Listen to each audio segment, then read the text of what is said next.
नमस्कार. आज मी बनवते मस्तपैकी तोंडाला चव आणणारं असं टोमॅटोचं सूप. खूपच चविष्ट असं लागतं आणि ह्यात मी कॉर्नफ्लॉवर किंवा मैदासुद्धा घातलेला नाही आहे, तरीसुद्धा दाटपणा अतिशय छान आलेला आहे. तुम्ही पण एकदा नक्की करून बघा. त्याकरता लागणारं साहित्य आहे टोमॅटो. हे मी 8-10 टोमॅटो अर्धे अर्धे चिरून घेतले. त्यात 5-6 लसणाच्या पाकळ्या घातल्या आहेत. एक बटाटा सालं काढून त्याची तो बारीक चिरून घेतला आहे.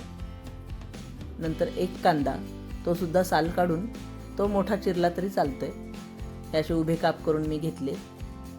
नंतर आपल्याला हे कुकरमध्ये ठेवायचे वाफवायला. कुकरमध्ये मी रिंग ठेवली, त्यात पाणी घातलं आहे. आता हे टोमॅटोचा जो डबा आहे त्यात आपण पाणी घालून कुकरमध्ये भांडं हे कुकरचं ठेवून देऊया वाफवायला. आपल्याला 5-6 शिट्ट्या करायच्या आहेत. टोमॅटो पटकन शिजतो, त्याच्यामुळे शिट्ट्या तेवढ्या बस होतात. शिट्ट्या करून झाल्या, कुकर थंड झालं की आपल्याला झाकण काढायचं. टोमॅटो बघा आपला चांगला शिजलेला आहे छान. सगळं आपलं हे सगळं छान शिजलं आहे. ते आता आपण ग्राइंडरने क्रश करून घेऊया.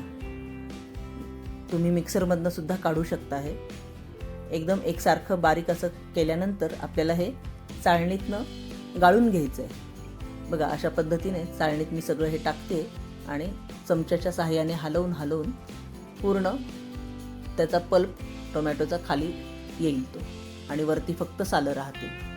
अशा प्रकारे हे बघा सालं सगळी वरती राहिली आणि टोमॅटोचा पल्प सगळा खाली आला. आता आपल्याला गॅसवर हे भांडं ठेवायचं आहे.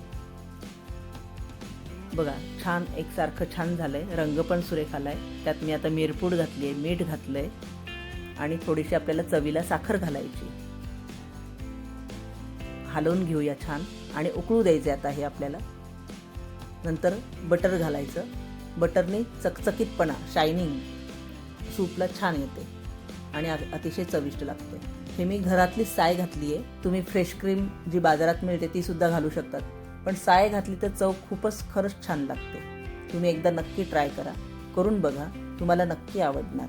आणि मी कुठलंही ह्यात कॉर्नफ्लॉवर मैदा न घातल्यामुळे, बटाटा घातल्याने ह्याला दाटपणा आलेला आहे. त्यामुळे तुम्ही एकदा नक्की करून बघा टोमॅटो सूप. तुम्हाला जर माझा व्हिडिओ आवडला असेल तर लाईक, कमेंट आणि सबस्क्राईब करा आणि शेअर करायला विसरू नका. थँक्यू. माझ्या इतर रेसिपी पाहण्यासाठी स्क्रीनवर दिलेल्या व्हिडिओवर क्लिक करा.